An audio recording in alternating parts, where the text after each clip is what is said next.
అందరికీ నమస్కారాలు. ఈ ఎన్నికలు నోటిఫికేషన్ వచ్చినప్పటి నుంచి ఈ ప్రభుత్వం ఏకగ్రీవంగా పంచాయతీలు ఎన్నుకోవాలని చెబుతూ బలవంతపు ఏకగ్రీవాలకి శ్రీకారం చుట్టారు. ఇది ప్రజాస్వామ్యానికి పెను ప్రమాదం. నేను ఆ రోజు చెప్పాను, ఏది కూడా ప్రజాస్వామ్యంలో ఎన్నికలు అనేటివి ఒక ప్రక్రియ. ఆ గ్రామంలో ఉండే అభ్యర్థులందరూ ఎన్నికల్లో భాగస్వాములై వాళ్ళ అభిప్రాయాల ప్రకారం వాళ్ళకు ఒక స్వేచ్ఛ ఉంది. ఏ వ్యక్తిని కావాలనో ఆ వ్యక్తిని ఎన్నుకొని తద్వారా ఆ గ్రామానికి ఒక నాయకత్వాన్ని ఎంపిక చేసుకునే స్వేచ్ఛ వాళ్ళకుంది ప్రజాస్వామ్యంలో.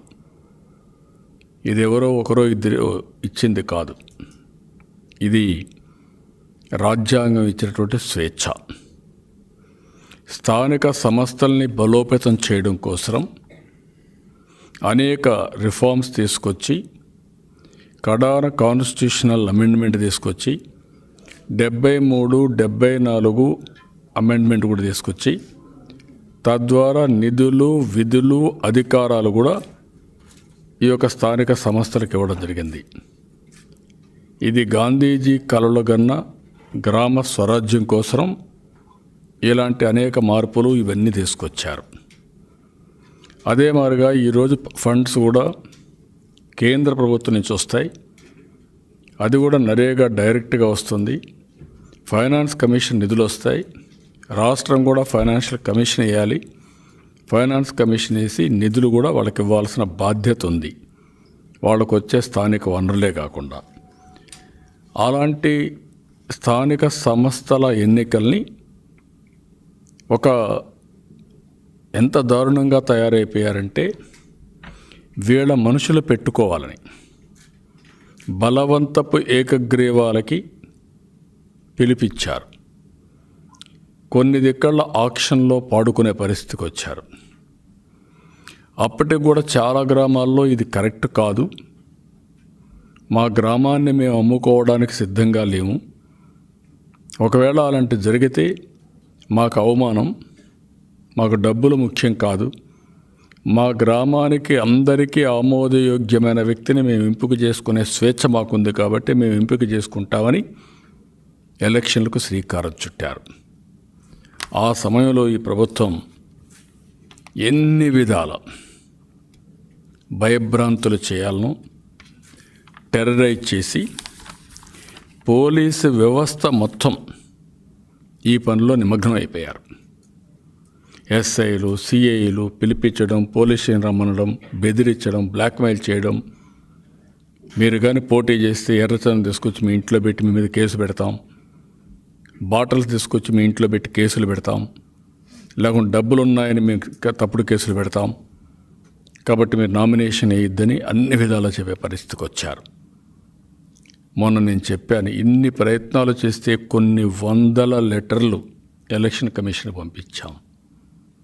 24/7 మేము మానిటర్ చేస్తున్నాం ఇక్కడ లీగల్గా, రాజకీయంగా.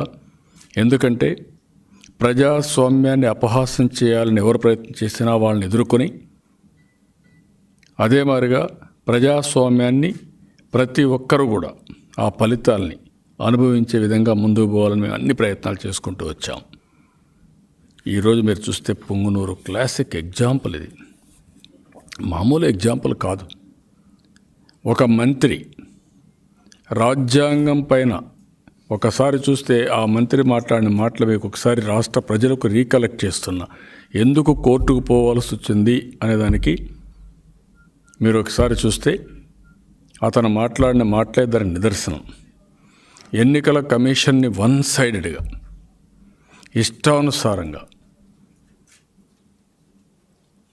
మాట్లాడడం, దానిపైన ఐఏఎస్, ఐపీఎస్ ఆఫీసర్ని 30 వరకు ఎవ్వరు కూడా ఎలక్షన్ కమిషన్ చెప్పినట్టు వినొద్దండి, ఒకవేళ ఇని కానీ మీ ఇష్ట ప్రకారం చేస్తే ఖబర్దార్ జాగ్రత్తగా ఉండండి, ఒకవేళ ఎన్నికల కమిషన్ మీకు చెడ్డ చేసినా 31 తారీఖున ఆయన రిటైర్ అయిపోయిన తర్వాత మేము ఎన్ని చేస్తాం. ఒకవేళ ఆయన మాట ఇంటే మాత్రం మిమ్మల్ని హిట్ లిస్ట్లో పెడతాం, మేమున్న 3 ఏళ్ళు కూడా వెంటాడతామని రాజ్యాంగ ఉల్లంఘన ఒక మంత్రి చేశాడంటే ఈ మంత్రిని తక్షణమే బర్తరఫ్ చేయాలి.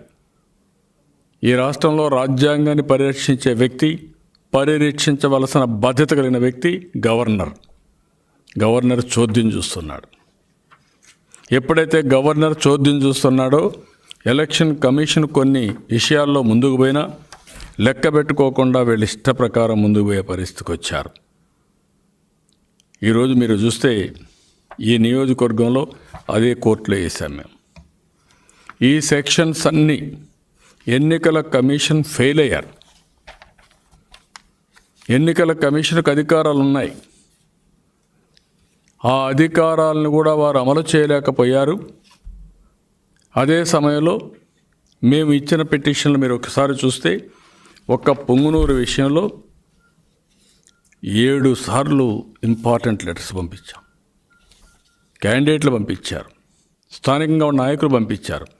కడకు స్పెషల్ మేము ఇక్కడ ఆఫీస్ పంపించాం. 30, 31, 1, 1, 2, 3, 2, 4, 2, 7, 2, 8, 2 ఇవన్నీ కూడా ఎలక్షన్ కమిషన్ పంపించాం, కలెక్టర్ పంపించాం, అందరికీ పంపించాం. ఎవ్వరు కూడా దీన్ని కడాన ఆన్లైన్లోనే వేయించండి అని కూడా లెటర్స్ పెట్టాం, అప్పటికి కూడా చేయలే. ఇక్కడ విచిత్రమైన మార్గం ఏంటంటే రెవెన్యూ ఆఫీసర్లు, పోలీస్ ఆఫీసర్లు, ఎంపీడీఓలు, గ్రామ సచివాలయం పోటీ చేసే అభ్యర్థులపైన కేసులు పెడతారు. తెలుగుదేశం మండల పార్టీ అధ్యక్షులపైన కేసులు పెడతారు. ఎస్సీ ఎస్టీ అట్రాసిటీ యాక్ట్ పెడతారు. అబ్స్ట్రక్షన్ ఆఫ్ డ్యూటీస్ కింద యాక్ట్ ఇది పెడతారు. ఇవన్నీ పెట్టి ఎంత దుర్మార్గంగా చేశారంటే ఈరోజు మనం అందరం చూస్తే మొత్తం 83 ఉంటే పుంగనూరులో 23 ఉంటే 23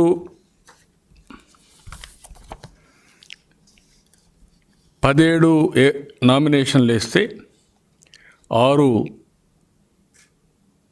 యునానిమస్ చేసుకొని ఫోర్సిబుల్ యునానిమస్ చేసుకొని కడాన అవి కూడా స్క్రూటినీలో చేసి 23 యునానిమస్ చేసుకున్నారు. రొంపిచర్ల 10 నామినేషన్లు వేస్తే 10 రిజెక్ట్ చేసేసి యునానిమస్ చేసుకున్నారు.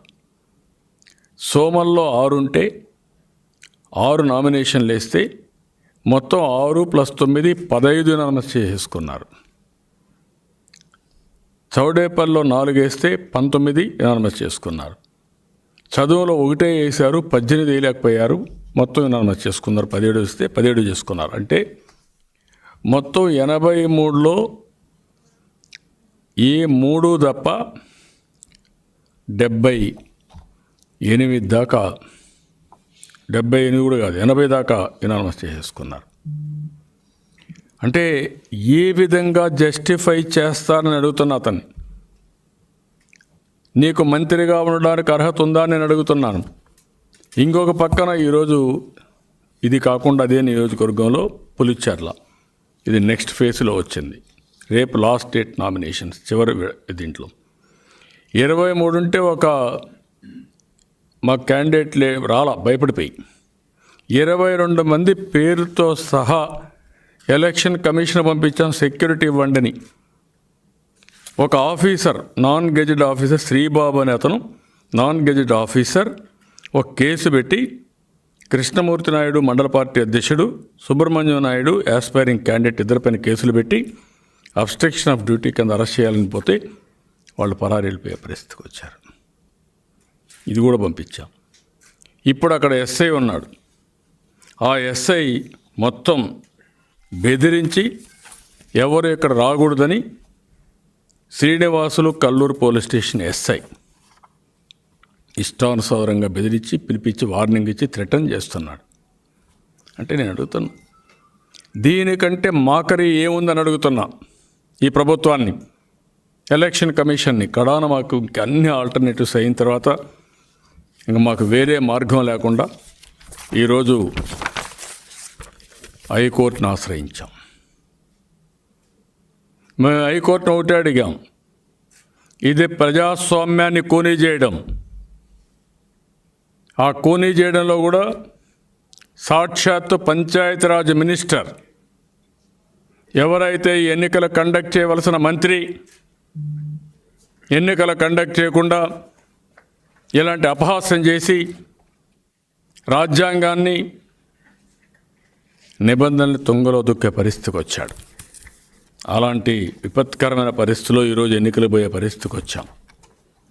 నేను అందుకని అడుగుతున్నాను, ఈరోజు ఇవన్నీ కూడా వేసిన తర్వాత మేము ఒకటే అడిగాం, ఎన్నికల కమిషన్ని,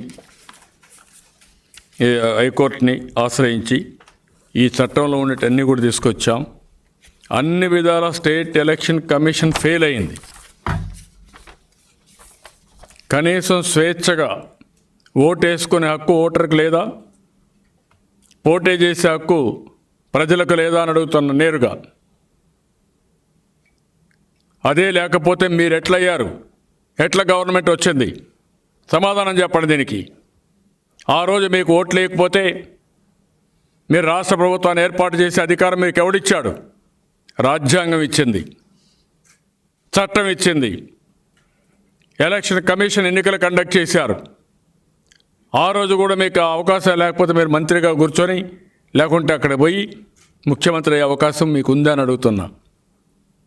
రాజ్యాంగాన్ని ఫాలో అవుతామని దేవుని సాక్షిగా ప్రమాణాలు చేసిన మీరు ఈరోజు మీరు చేసినటువంటి దుర్మార్గమైన కార్యక్రమాలు, ఇది క్లియర్ కట్గా బ్రీచ్ ఆఫ్ ట్రస్ట్, రాజ్యాంగ ఉల్లంఘన.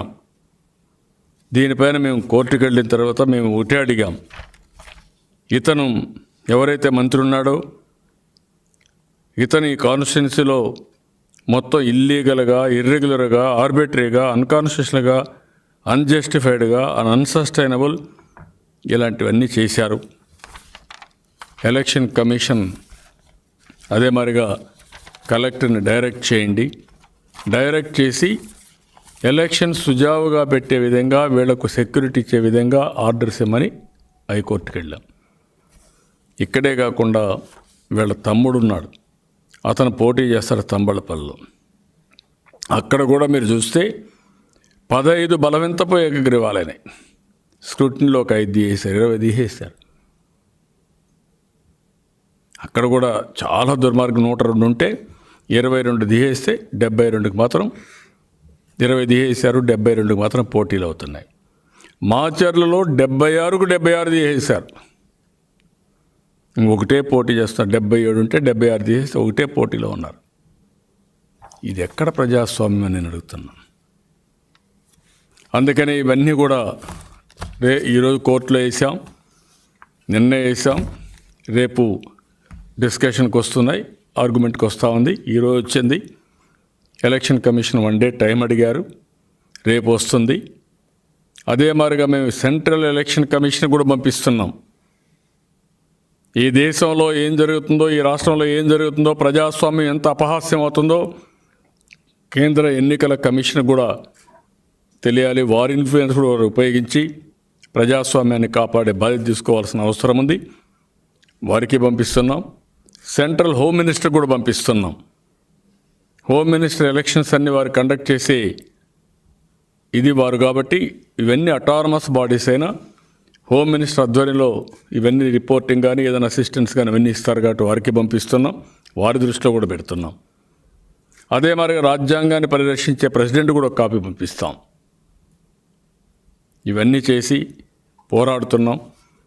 నేను ఒకటే ఈ ప్రభుత్వాన్ని హెచ్చరిస్తున్నా, ఈ మంత్రిని హెచ్చరిస్తున్నా, నీ ఉన్మాద చర్యలు మానండి, ఇష్టానుసారంగా చేయొద్దండి.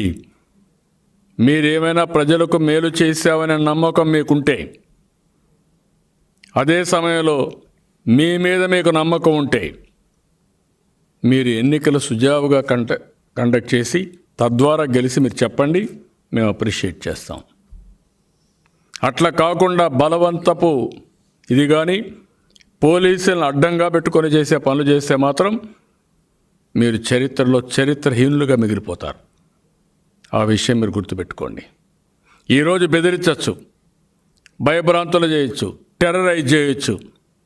భవిష్యత్తులో అదే ప్రజలు తిరుగుబాటు చేస్తే మీ బట్టలు కూడా ఊడిపి పరిగెత్తేది గ్యారంటీ. ఆ విషయం గుర్తుపెట్టుకోవాలి. తమాషా అనుకోవద్దండి. ప్రజాస్వామ్యంతో ఆడుకునే హక్కు మీకు ఎవ్వరికీ లేదు. ఆ విషయం వీడు గుర్తుపెట్టుకోవాల్సిన అవసరం ఉంది.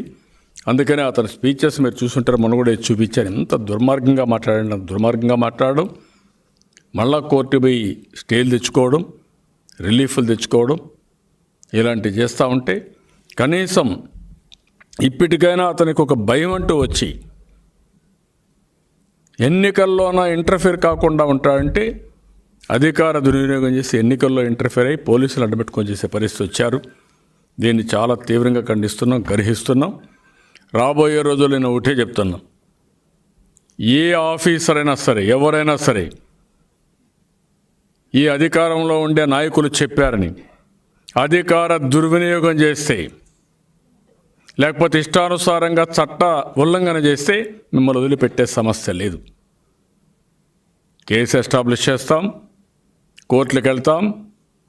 ఎవరైతే చట్ట ఉల్లంఘన చేశారో వాళ్ళందరినీ నిలబెడతాం.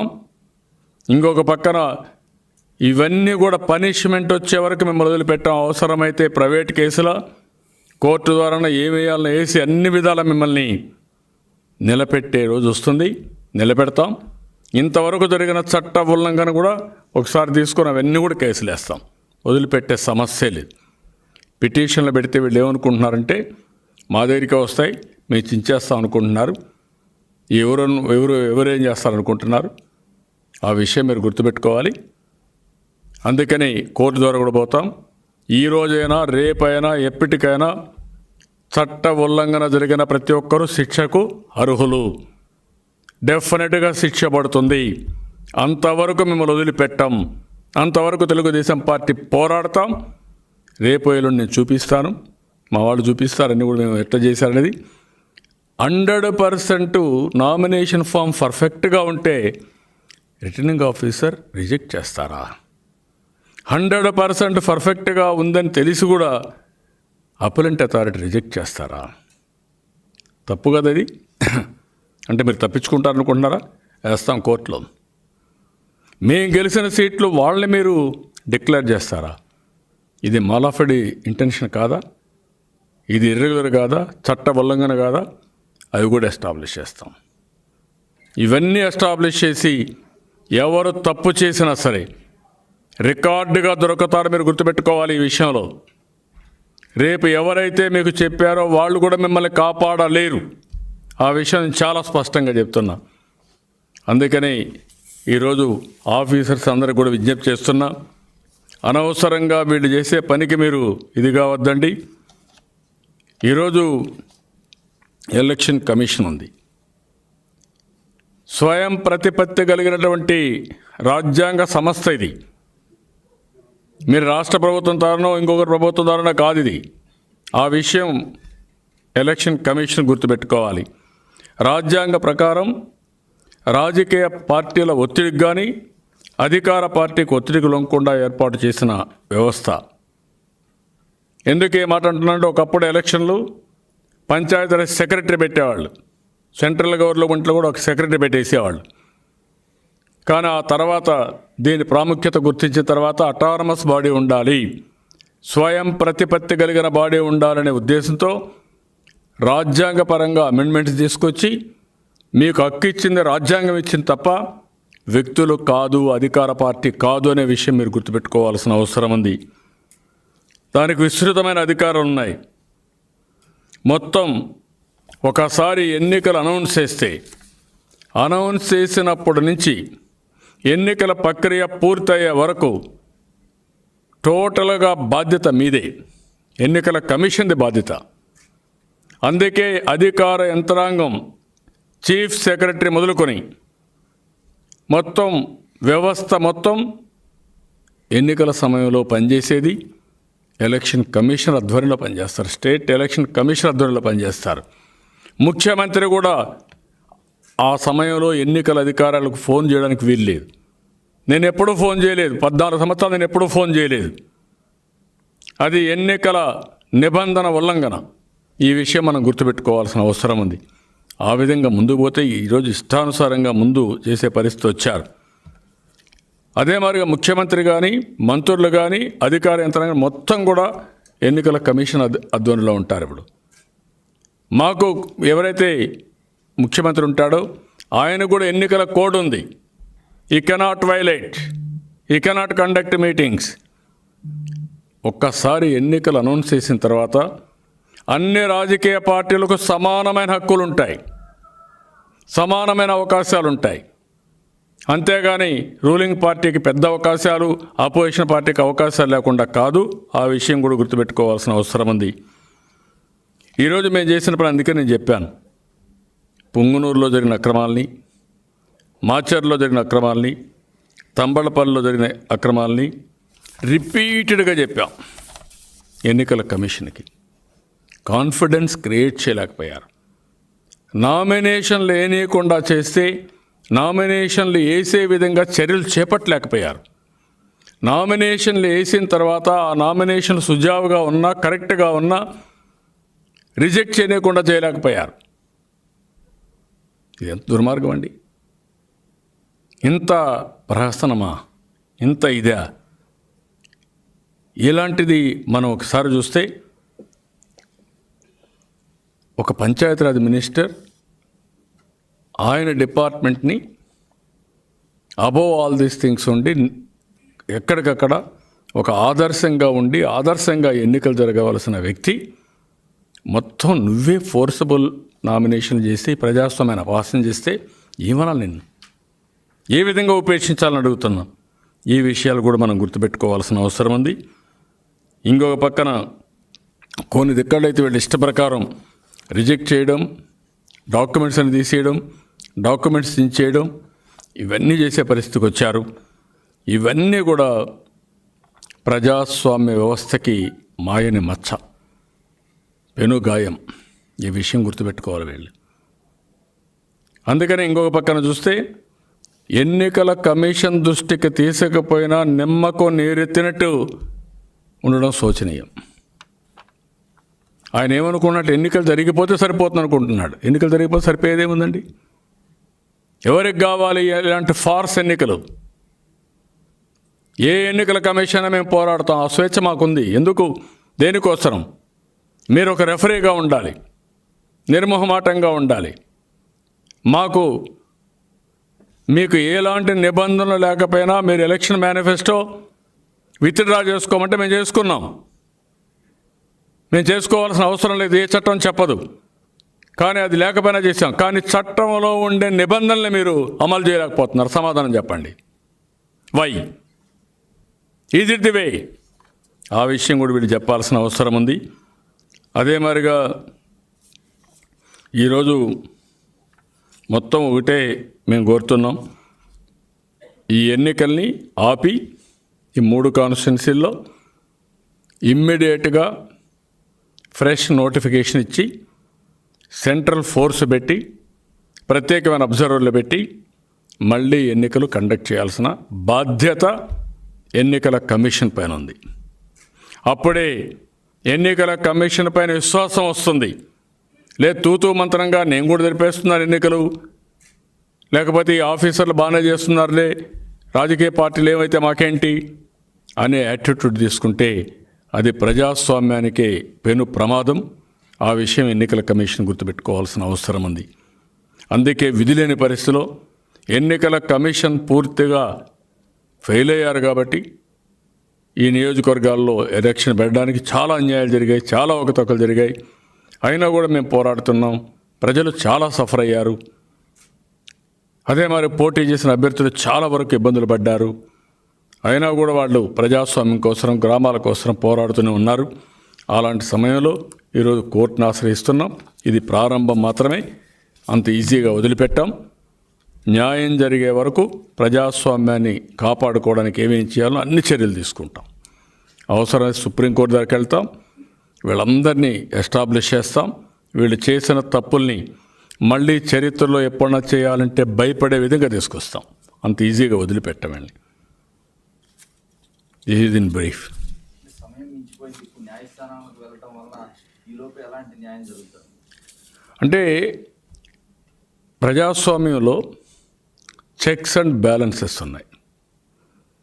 ఎగ్జిక్యూటివ్, లెజిస్లేచర్, ఇండిపెండెంట్ అథారిటీస్, రాజ్యాంగ ప్రకారం ఉండే అథారిటీస్, ఎన్నికల కమిషన్ కావచ్చు, లేకపోతే ఇంకొక వ్యవస్థ కావచ్చు, ఇలాంటి అథారిటీస్ ఉన్నాయి.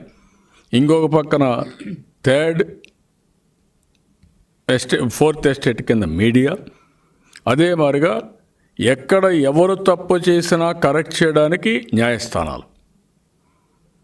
ఇలాంటి జరిగినప్పుడు, వ్యవస్థలు ఫెయిల్ అయినప్పుడు ఇంకా ఈ వ్యవస్థని కరెక్ట్ చేసి రాజ్యాంగ ప్రకారం జరిగే విధంగా చేయాల్సిన బాధ్యత ఒక్క కోర్టులకే ఉంటుంది. అందుకే కోర్టుకు వెళ్ళాం. ఇది ఫైనల్.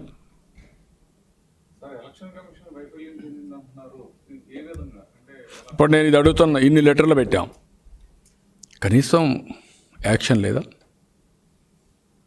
ఎందుకు నిమ్మకు నీరెత్తుతున్నారు మీరు? ఇదేనా ప్రజాస్వామ్యం? నేను అడుగుతున్న స్ట్రైట్ క్వశ్చన్. అంటే వాళ్ళు కొట్టి చంపేసినా కూడా మీరు చూస్తూ ఉంటారా? మామూలు సమయంలో ఏం చేయాలి? మేము ఫైట్ చేసుకుంటాం.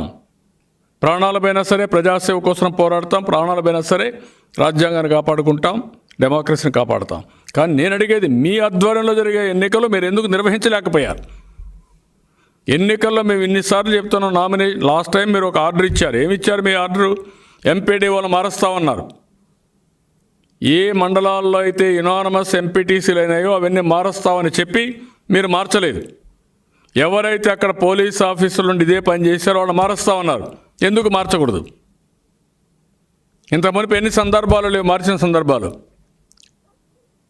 అనేక సందర్భాల్లో ఎన్నికల కమిషన్ డీజీపీలు మార్చారు. అనేక సందర్భాల్లో ఎన్నికల కమిషన్ కన్సర్న్ ఎస్పీలు మార్చారు, డిఎస్పీలు మార్చారు, కంట్రోల్ చేశారు. ఎందుకు మీరు చేయలేకపోతున్నారు?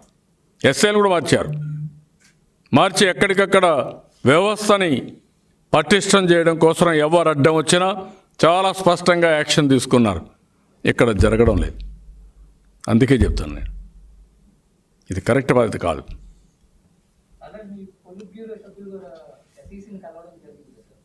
కలుస్తూనే ఉన్నాం, ఎవ్రీడే కలుస్తున్నాం, కానీ యాక్షన్లు నామమాత్రంగా ఉన్నాయి. ఒక రాజకీయ పార్టీగా మాకు ఒక బాధ్యత ఉంది. ఒకటి, ఎన్నికల కమిషన్ పైన ఎప్పటికప్పటికి వారి దృష్టి తీసుకుపోయి న్యాయం చేయించడం, ఎన్నికలు సుజావుగా కండక్ట్ చేయడం, ప్రజల్లో చైతన్యం తీసుకురావడం. కడాన ఇవన్నీ కూడా గుర్తుపెట్టుకుని ప్రజలే గుర్తుపెట్టుకుంటారు. ఎవరు తప్పు చేసినా కరెక్ట్ చేసే అధికారం వాళ్ళకు ఉంటుంది. ఆ పనే చేస్తున్నాం. ఎవ్రీడే మీరు చూస్తున్నారు, తెల్లవారితో నుంచి రాత్రి వరకు ఇదే పని చేస్తున్నాం మేము. ఎందుకు మీరు కరెక్ట్ చేయలేకపోతున్నారు? ఏ మంత్రులు లాంటిదే దిగొచ్చారు ఎక్కడి నుంచి? ఎన్నికల్లో గెలిపించారు కాబట్టి మంత్రులు అయ్యారు. ఆ విషయం వాళ్ళు గుర్తుపెట్టుకోవాలి. మినిస్టర్స్ కూడా ఏం ఆకాశం నుంచి ఊడిపడలా. ప్రజాస్వామ్యంలో ఎవడు అతీతం కాదు.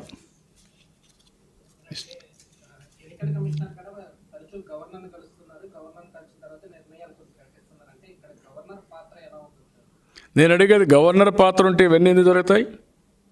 అప్రజాస్వామ్య ఎన్నికలు జరుగుతూ ఉంటే, అప్రజాస్వామికంగా రాజ్యాంగ వ్యవస్థలపైన దాడులు చేసినప్పుడు ప్రభుత్వాన్ని నియంత్రణ చేయాల్సిన బాధ్యత గవర్నర్ పైన ఉంది. ఏం చేస్తున్నారు governor? That is what I'm asking. Governor యొక్క కౌన్సిల్ని రద్దు చేస్తానన్నాడు. ఎందుకు? అమరావతి ఇష్యూ డిస్కస్ చేసి దాన్ని నెగిటివ్ చేశారని. అప్పుడు ఏం చేశారు? ఇది కరెక్టా? అదే మాదిరిగా కౌన్సిల్ చైర్మన్ గారిని కౌన్సిల్ బెదిరించారు. అది ఒక స్వయం ప్రతిపత్తి కలిగినటువంటి వ్యవస్థ. రాజ్యాంగం వాళ్ళకు ఇచ్చింది తప్ప ఈయనిచ్చింది కాదు. ఇంకొక పక్క ఎలక్షన్ కమిషన్ని చేయడం ఏంటి? తర్వాత జడ్జెస్ పైన అటాక్ చేయడం ఏంటి? ఇవన్నీ కూడా ఎవరు చేయాలి? ఎవరు ఓట్ చేయించారు? ముఖ్యమంత్రి దగ్గర గవర్నర్ చేయించారు. మంత్రుల దగ్గర ఎవరు చేయించారు? గవర్నర్ చేయించారు. Is responsible to uphold the constitutional uprightness. ఆయన చేయాలి ఇవన్నీ. అంటే ఈ ఫస్ట్ ఫేజ్ అంటే తొలి విడతలో కొంత టీడీపీకి సానుకూలంగా స్పందన ఉంది. ఎవరైతే టీడీపీ బలపరిచిన అభ్యర్థులు కొంత మేర విజయాలు సాధిస్తున్న నేపథ్యంలో దాని మీద 2, 3, 4 ఎన్నికలనే వాళ్ళకు అనుగుణంగా మాకు బాధపడతారంటారు. ఒకటే అది ఫస్ట్ డే నుంచి వీళ్ళకు ఒక ఉన్మాదం. ఆ ఉన్మాదం ఏంటంటే నయాన భయాన బలవంతంగా ఏమైనా చేయొచ్చని గర్వం. ప్రజల్ని సేవ చేసి మెప్పించడం కాదు, భయభ్రాంతులు చేసి ఎక్కడికక్కడ వాళ్ళందరూ వీళ్ళ కోట్లు వేయించుకునే విధంగా చేయాలని. అదర్వైజ్ పోటీనే చేయకూడదు. పోటీ చేస్తే వీళ్ళకి భయం, ఓడిపోతామని. అది ట్రై చేశారు, సక్సెస్ కాలేదు. ముఖ్యమంత్రి పోటీ పెట్టాడు, 90% గెలవాలి, మంత్రులు జాగ్రత్తగా ఉండండి, మీరు కానీ గెలవకపోతే మీ నియోజకవర్గాల్లో మీ ప్రాంతాల్లో నేరు గవర్నర్ దగ్గర రిసిగ్నేషన్ ఇచ్చేసి రమ్మన్నాడు. 2.5 సంవత్సరం ఒకటి పెట్టారు, మళ్ళీ వచ్చేసిన దగ్గరికి 6 నెలల్లో. అందుకే ఎమ్మెల్యేలు పోటీ పడిపోతున్నారు. నేను ఎక్కువ రిగ్గింగ్ చేసేసుకుంటే ఎక్కువ వచ్చేస్తే నేను మంత్రి అయిపోతాను, వాడు ఒక పక్క తయారయ్యారు. వీళ్ళందరూ కలిసి ప్రజాస్వామ్యాన్ని నిర్వీర్యం చేస్తే వీరోచితంగా పోరాడారు. ప్రజలు కూడా బాగా నిలబడుకున్నారు, తిరుగుబాటు చేశారు. ఆ మాట నేను చెప్పాను. నేను అది చూసిన తర్వాత వీళ్ళకి బెంబేలు ఎత్తిపోయారు. ఇప్పుడు ఎత్తిపోయి ఇలాంటి పనులు చేస్తున్నారు. అందుకే ఇప్పుడు కోర్టుకు వెళ్తున్నాం. అవసరమైతే ఎలాంటి చర్యలు కన్నా పోయి ప్రాణాలు ఉడ్డైనా సరే ప్రజాస్వామ్యాన్ని కాపాడతాం. No question of living. ఇందాక చీమకుర్తి మండలం వాళ్ళు కూడా కలిసి ఆ గ్రామంలో టీడీపీ మద్దతుదారుడు గెలిచాడని అనౌన్స్ చేసినారు. మళ్ళీ గెలిచిన తర్వాత ఆ గ్రామంలో మళ్ళా అనౌన్స్ చేసి 3 ఓట్లు బయట నుంచి తీసుకొచ్చి అంత మునుపు లేని ఓట్లు కలిపి అనౌన్స్ చేస్తారు. ఎవరిచ్చారండి మీకు ఈ అధికారం? అంటే ఏమి చేసినా, చట్ట ఉల్లంఘన జరిగినా, రాజ్యాంగ ఉల్లంఘన జరిగినా మమ్మల్ని ఎవ్వరు ఏం అడగలేరు అనే ధీమా వచ్చింది. ఆ ధీమాతో మీరు ఈ పనులు చేస్తున్నారు. కానీ వదిలిపెట్టాం. ఇవన్నీ కూడా కోర్టులో వేస్తాం. రేపు అక్కడ బ్యాలెట్ బాక్స్ని మీరు మార్చలేరు, ప్రొసీజర్స్ మీరు మార్చలేరు. ఏవైతే ఉన్నాయో అవన్నీ కానీ ఉంటే ఈరోజా రేపా ఎల్లుండా మీకు శిక్ష పడడం ఖాయం. గుర్తుపెట్టుకోండి, వదిలిపెట్టే సమస్య లేదు. ఒక విశాఖ స్టీల్పై రాష్ట్ర వ్యాప్తంగా ఒక ఆందోళన అయితే ఉంది. అయితే ఈరోజు ఈ పార్టీ నేత కూడా నిరాహార దీక్ష చేస్తుంది. విజయసాయిరెడ్డి ఇంత ముందు మీ ప్రభుత్వ హయాంలోనే దీని ప్రాసెస్ స్టార్ట్ అయిపోయింది. ప్రైవేటీకరణ విషయం, పోస్కో వాళ్ళు కావచ్చు, అదేవిధంగా ఆ దేశ ప్రతినిధులు ఆ స్టీల్ ప్లాంట్ మొత్తం తిరిగి చూసి వెళ్ళారు. అప్పుడే ప్రాసెస్ అయితే ప్రారంభమైందని చెప్తున్నారు. అతను ఒక మనిషి, అతనికి ఒక క్యారెక్టర్ ఉందా? పార్లమెంట్లో ఎవరు అడిగారు క్వశ్చన్? పాస్కో వస్తే ఎవరు సంబంధం పెట్టుకున్నారు? ఎవరు వచ్చి నా దగ్గరికి వచ్చి కలిచారా? ఎవరి దగ్గరికి వచ్చి కలిచారు? మీ ముఖ్యమంత్రిని కలిచారు. నువ్వు తీసుకొచ్చి బ్రోకరేజ్ చేసావు. బ్రోకరేజ్ నువ్వు చేసి నీ ముఖ్యమంత్రిని తీసుకొచ్చి కలిపించి అదే ప్లేస్లో పాస్కోతో ఒక స్టీల్ ప్లాంట్ పెడతామని ఎంఓయూ చేసుకుందామని సాక్షాత్ మంత్రి చెప్పాడు, ధర్మేంద్ర ప్రధాన్ చెప్పాడు. ఇవన్నీ ఎప్పుడు జరిగాయి? మీ గవర్నమెంట్ వచ్చినాక చేసుకున్నారు మీరు. ఈరోజు మేము గెలిపిస్తే మేము రాష్ట్ర హక్కులు కాపాడుతామని నిలదీస్తామని ప్రగల్భాలు పలికిన ఉత్తర కుమారులు ఏమైపోయారు మీరు? ఎందుకు వాయిస్ పడిపోయింది మీకు? ఎందుకు నిలబెట్టలేకపోతున్నారు? స్పెషల్ స్టేటస్ తెచ్చారా? పోలవరానికి డబ్బులు తెచ్చారా? అమరావతిని కాపాడారా? విభజన చట్టంలో ఉండే హామీలను అమలు చేశారా? కడాన ఎప్పుడో తెలుగు వారందరూ ఆంధ్రుల హక్కు విశాఖ ఉక్కని పోరాటం చేసి 32 మంది ప్రాణ త్యాగాలు చేసి కడాన ఇక్కడ ఉండే అమృతరావు తాడికొండ నుంచి నిరాహార దీక్ష చేసి నిరవధికంగా చేసి ప్రాణత్యాగం చేసిన తర్వాత వచ్చింది. ఇలాంటి దాన్ని అంత చిన్నగా మీరు తీసుకుంటున్నారంటే మీకు ఎంత అర్థం ఉండాలండి? ప్రతి ఒక్క దానికి తెలుగుదేశం పార్టీని బ్లేమ్ చేసి తప్పించుకోవాలనుకుంటున్నారు తప్ప మీకు చిత్తశుద్ధి లేదు. ఏది జరిగినా వాళ్ళ ఇంట్లో వాళ్ళ ఆవిడ వాళ్ళ మాట వినకపోయినా మేమే కారణం. అలా నీచమైన కార్యక్రమాలు చేస్తున్నారు. నేరాలు చేయడం, ఘోరాలు చేయడం, ఆ ఘోరాలు నేరాలు వేరే వాళ్ళ మీద పెట్టడం, ఇలాంటి తప్పుడు పనులు చేయడం మానండి. ఇప్పటికైనా బాధ్యత గుర్తుపెట్టుకోమని హెచ్చరిస్తున్నా. లేకపోతే నిన్నంత ఈజీగా వదిలిపెట్టరు మిమ్మల్ని. తమాషా అనుకోవద్దండి. మనం ఏం మాట్లాడతావు? నువ్వు అక్కడికి పోయి మీటింగ్లో మాట్లాడుతూ మన ప్రయత్నం చేద్దాం, ప్రయత్నాలన్నీ అవుతాయో కావో తెలియదు కాబట్టి మీరు ప్రయత్న లోపం లేకుండా ఢిల్లీకి రండి, మిమ్మల్ని కూడా తీసుకుపోతా, కానీ పట్టువిడుపులు ఉండాలి అని సన్నాయి నొక్కులు నొక్కింది ఎవరు? ఆ తర్వాతనే నీ యొక్క నీచమైన రాజకీయాలు, తెర వెనుక రాజకీయాలు ఏం జరిగాయో అవన్నీ బయట వచ్చాయి. You are the main conspirator. మీ ముఖ్యమంత్రి దీంట్లో మొత్తం కొట్టేయాలని ప్రయత్నం చేశాడు. అందుకే ఈరోజు మీరు చూస్తే ఇన్ని జరుగుతూ ఉంటే నోరు తెరవకుండా ముఖ్యమంత్రి ఢిల్లీకి పోకుండా ఒక లెటర్ రాసి కూర్చుంటారండి? వాజ్పేయి పీరియడ్ ఇదే మరిగా వచ్చింది, బీఎఫ్ఆర్కి వెళ్ళింది. నేను ఒకటి అడిగాను, ఇది చేయడానికి వీలు లేదు, మాకు సెంటిమెంట్కి సంబంధించిన విషయం ఇది, అలాంటి సెంటిమెంట్స్ దెబ్బతింటాయి. ఆంధ్రులో ఒక హక్కు కింద పోరాడి సాధించుకున్న ప్రాజెక్టు విశాఖ ఉక్కు, ప్రాంతాలకు అతీతంగా పోరాడారు. అటు ఉత్తరాంధ్ర ప్రాజెక్ట్ అయినా, మొత్తం ఆంధ్రప్రదేశ్ రాష్ట్రంలో 6 సమైక్య ఆంధ్రప్రదేశ్, రాయలసీమ, తెలంగాణ అందరూ కలిసి పోరాడి సాధించుకున్న విశాఖ హక్కు అందరు హక్కు కింద భావించారు. మేము సాధించామనే ఒక ఆత్మగౌరవంతో ముందుకు పోయారు. ఆ రోజు కూడా ఇందిరాగాంధీ లాంటి నాయకురాలు ముందుకు రాకపోతే వీళ్ళ పోరాటం చూసిన తర్వాత విధిలేని పరిస్థితులు అనౌన్స్ చేసే పరిస్థితి వచ్చింది. ఇన్ని గవర్నమెంట్లు కాపాడితే మీ ఇష్ట ప్రకారం మళ్ళా మీరు చేసి మళ్ళా బురజల్లే కార్యక్రమం చేస్తే కబద్దార్, జాగ్రత్తగా ఉండండి. నీ బాధ్యత. పాతప్పుడు జరిగింది, కొత్తప్పుడు జరిగింది, దీన్ని ఈకలు మేకి ఆ పనులు చేస్తే మాత్రం మీకు మంచిది కాదు. నీకు ఇచ్చారు అధికారం, గుర్తుపెట్టుకోండి.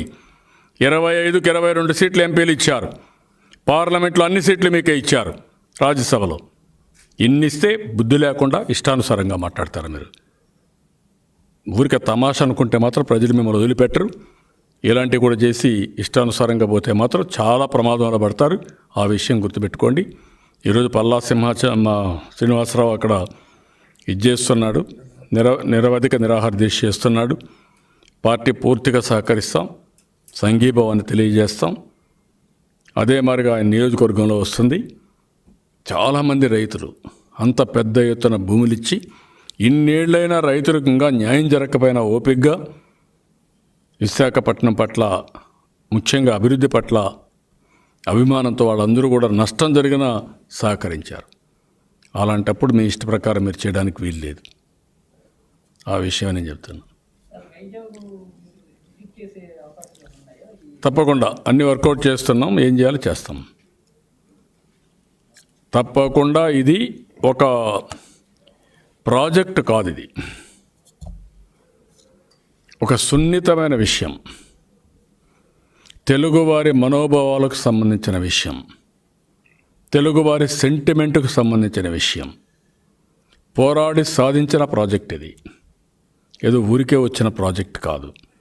త్యాగాలు చేసిన తర్వాత వచ్చిన ప్రాజెక్ట్ ఇది. ప్రాణత్యాగాలు చేశారు, ఆస్తుల త్యాగం చేశారు, ఆ తర్వాతనే ఈ ప్రాజెక్ట్ వచ్చింది.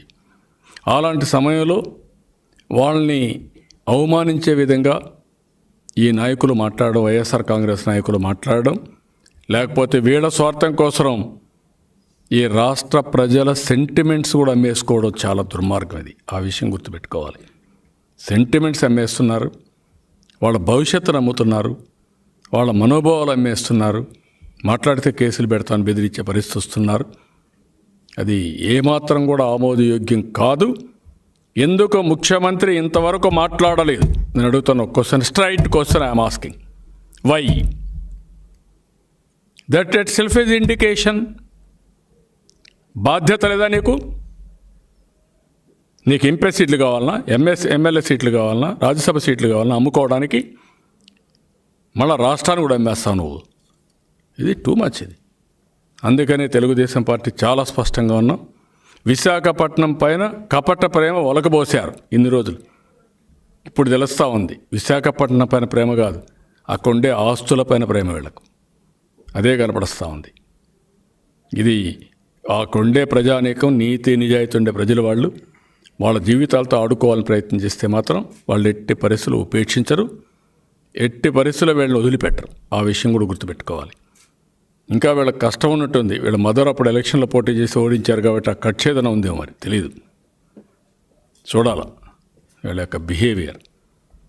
ఏమిని మిగలబెట్టాడండి? ఇక్కడ అమరావతిని నాశనం చేస్తేవి, పోలవరం నాశనం చేస్తేవి, అక్కడ పోయే కొందికి